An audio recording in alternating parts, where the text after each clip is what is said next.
Hey, shalom, shalom, shalom lakam, which is peace unto you all. Hayawam tawabla atham. Za'ach yakam yawam al chagadol Charlotte, which is good day. This is your brother Yawam from the GMS camp in Charlotte. Nacham atham kaya.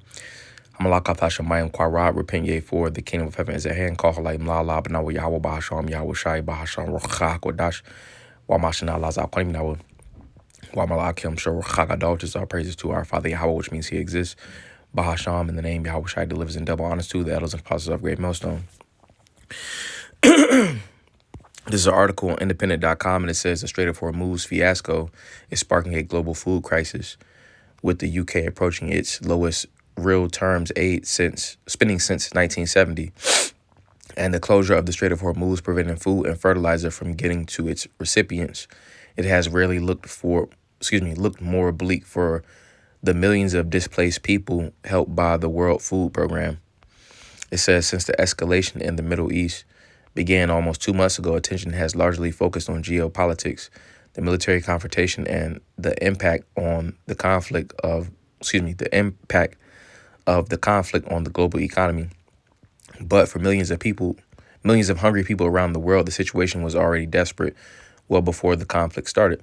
It says in the last year, we have seen 2 famines devastate parts of Sudan and Gaza. The lives of millions of families have been torn apart, not knowing when or if they will eat again. And the picture is getting worse every year. The Global Report on Food Crisis, released today and produced by leading global food security nutrition experts, shows that the number of people facing food insecurity has nearly doubled in the last decade, with hunger becoming more common, more severe, and more entrenched.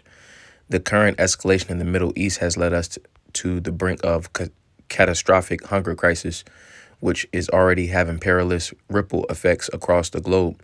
Because, perilous times. Let me get that real fast.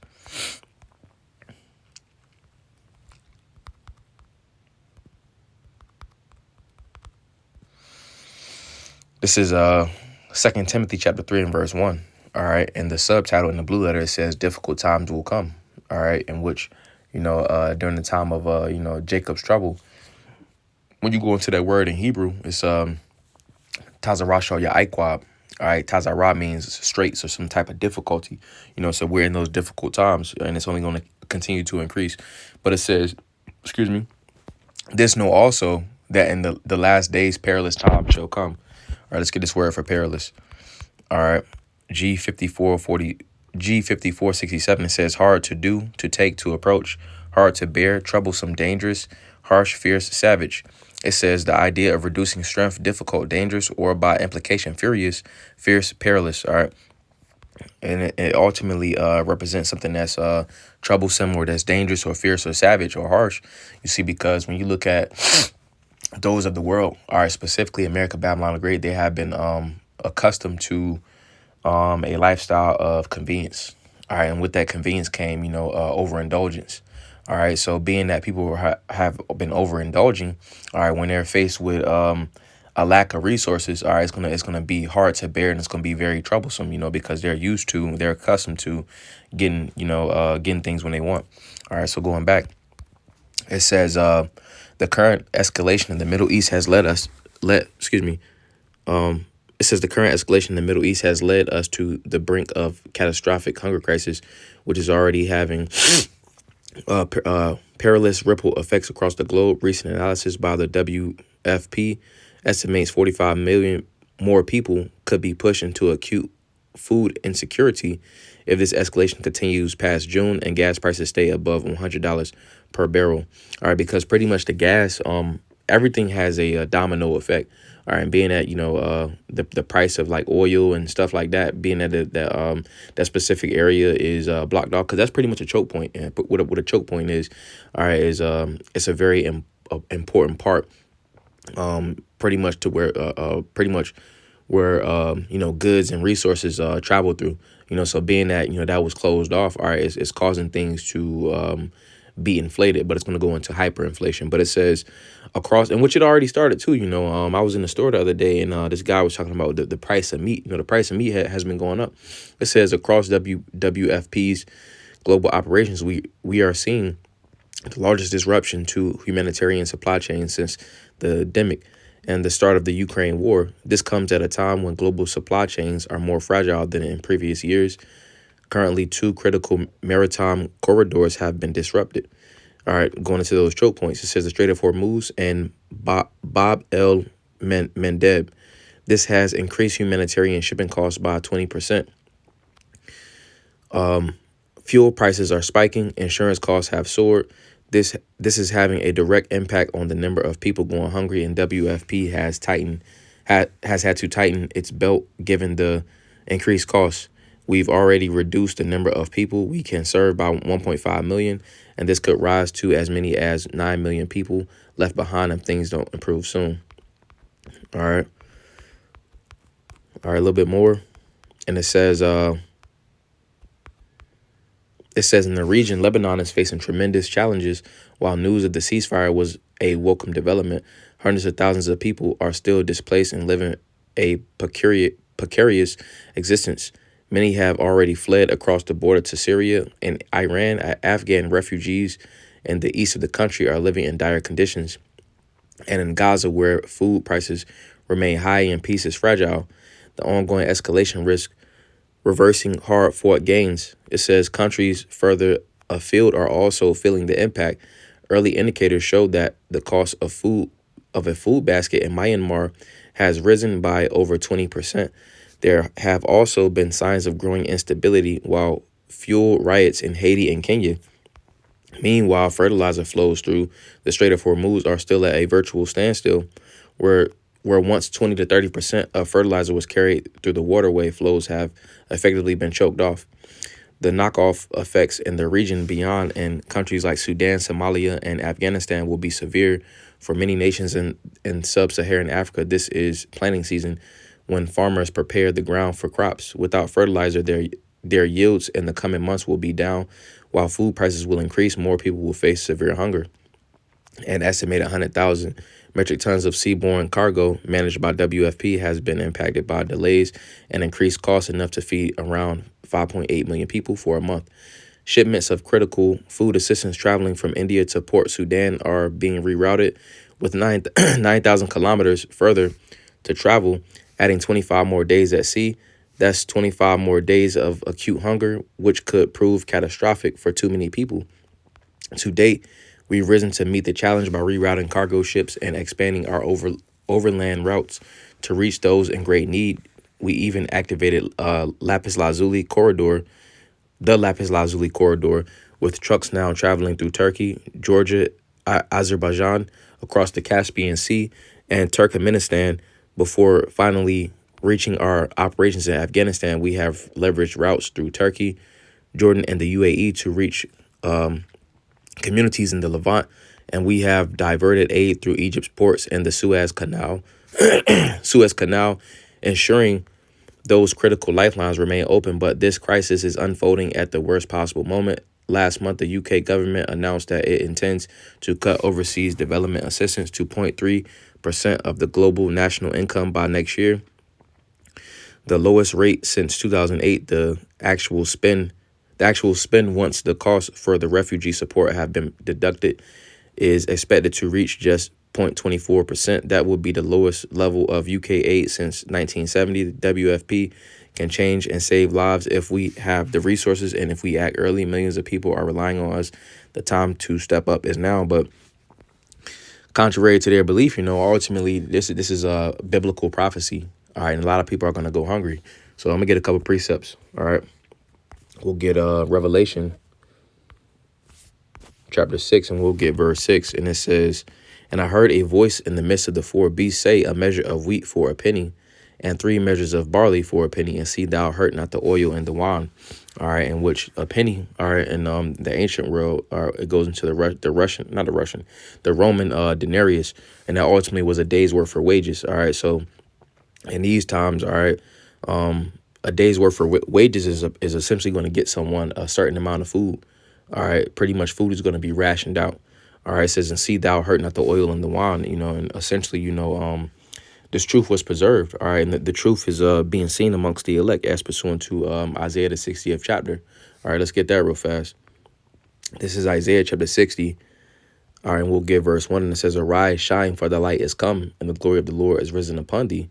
For behold, the darkness shall cover the earth, and gross darkness the people. But the Lord shall arise upon thee, and his glory shall be seen upon thee. So ultimately the elect, the Lord has preserved an elect remnant. All right. And essentially, the elect is shining in these times currently. All right. And when you go into that shine, it ultimately goes into good health, you see. But then also with that good health comes, the rejoicing. All right. As mentioned in Isaiah, the 65th chapter. Let's get that. This is Isaiah chapter 65. All right. And we'll get verse 13. All right. Because it's a lot of people that's going to go hungry. All right. Isaiah 65 and 13, it says, therefore, verse 12, it says, therefore, verse 11, it says, Isaiah 65 and 11, but ye are they that forsake the Lord, that forget my holy mountain, that prepare a table for that troop, and that furnish the drink offering unto that number. Therefore I will number you to the sword, and ye shall all bow down to the slaughter. Because when I called, ye did not answer. When I spake, ye did not hear, but did evil before mine eyes, and did choose that wherein I delighted not. Because 2/3, they ultimately, they had the liberty, they had the opportunity to repent, but they're not going to repent. All right, they wanted to subscribe to those so-called benefits mentioned in Proverbs, the first chapter, and those benefits going to the ways of this world. But it says, therefore, thus saith the Lord power, behold, my servant shall eat, but ye shall be hungry. All right, because the Lord is going to ultimately ensure that the elect eat. All right, it says, my servant shall drink, but ye shall be thirsty. It says, behold, my servant shall rejoice, but ye shall be ashamed. And right now, the hopeful elect is rejoicing, you see, because this man's kingdom is going down. All right, verse 14 is, essentially going into a role reversal. Verse 14, it says, behold, my servant shall sing for joy of heart, but ye shall cry for sorrow of heart, and shall howl for vexation of spirit. All right, and which we're seeing the downfall of our enemies. All right, starting with Esau, Edom. All right, and it's a beautiful sight to see. You see, because for so long, this devil was able to perpetrate, lies, deception, and wickedness. All right, but now the Lord ultimately is exposing them, and he's going down. All right, so let's also get this. Let's get we'll get Ezekiel chapter 4. All right, and we'll get verse 16, and it says, moreover, he said unto me, Son of man, behold, I will break the staff of bread in Jerusalem, and they shall eat bread by weight and with care, and they shall drink water by measure and with astonishment. All right, in which this is going into the ability to essentially obtain food and nourishment in the ancient world. All right, but just applying it to now, you see, because it's going to come a certain point in time to where things are going to be heavily rationed out. They being rationed out right now, because they got something called shrinkflation and stagflation, and like when you go to these different restaurants, like they'll give you a small amount, but they give you a bigger bowl to make it seem like you got more, but that's pretty much a facet of pretty much rationing, but it's going to be actually rationed out where you get a certain amount for a certain amount of money. All right. And pretty much that's the time we're coming up into, to where, things is going to be measured out.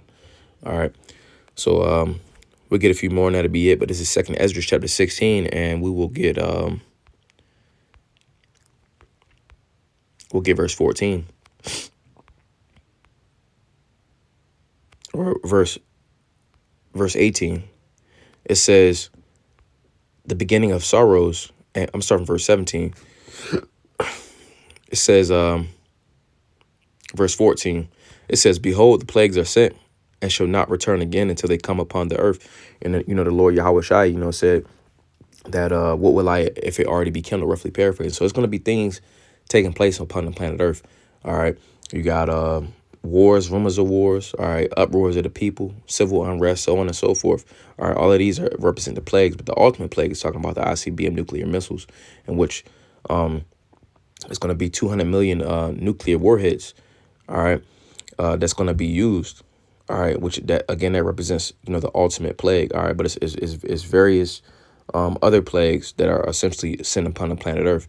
But it says, behold, the plagues are sent and shall not return again until they come upon the earth. It says, the fire is kindled and shall not be put out till it consume the foundation of the earth. Like as an arrow which is shot of a mighty archer returneth not backward, even so the plagues that shall be sent upon the earth shall not return again. It says, woe is me, woe is me, woe is me, woe is me, who will deliver me in those days? It says, the beginning of sorrows and great mournings.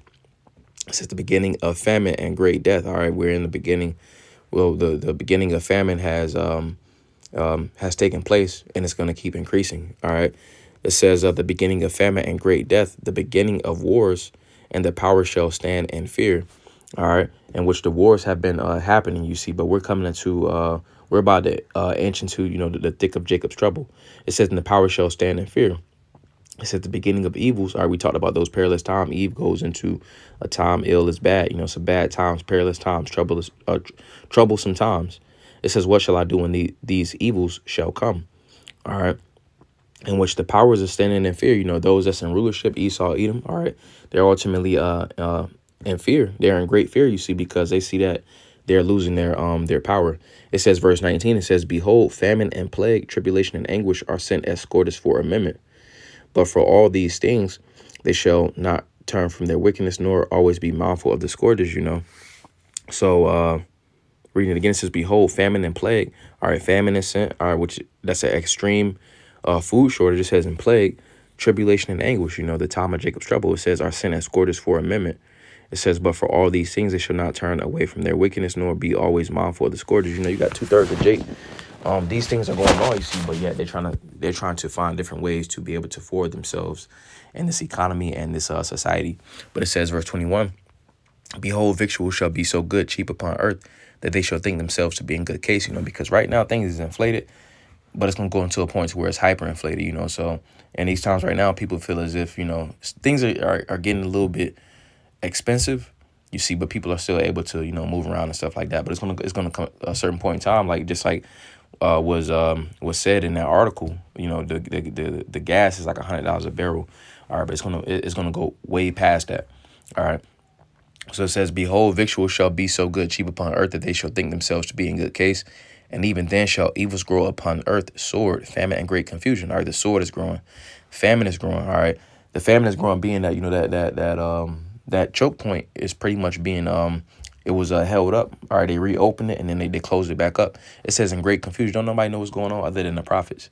It says, for many of them that dwell upon earth shall perish of famine, and the other that escape the hunger shall the sword destroy. So they was talking about they was going to do this and do that. They was going to be able to save a certain amount of people.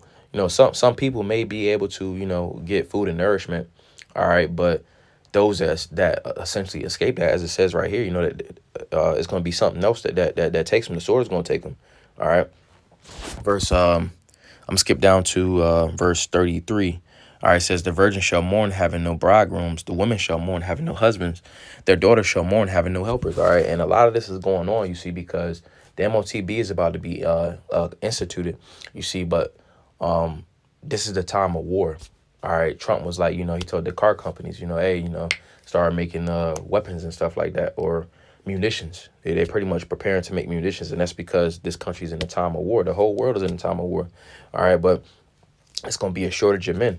All right, being that a lot of men is going to be drafted off and to fight in those wars. Verse 34 says, in the war shall their bridegrooms be destroyed, and their husbands shall perish of famine. All right, so it's going to be men that go to war. All right, and it's going to be men that ultimately perish of lack of food. All right.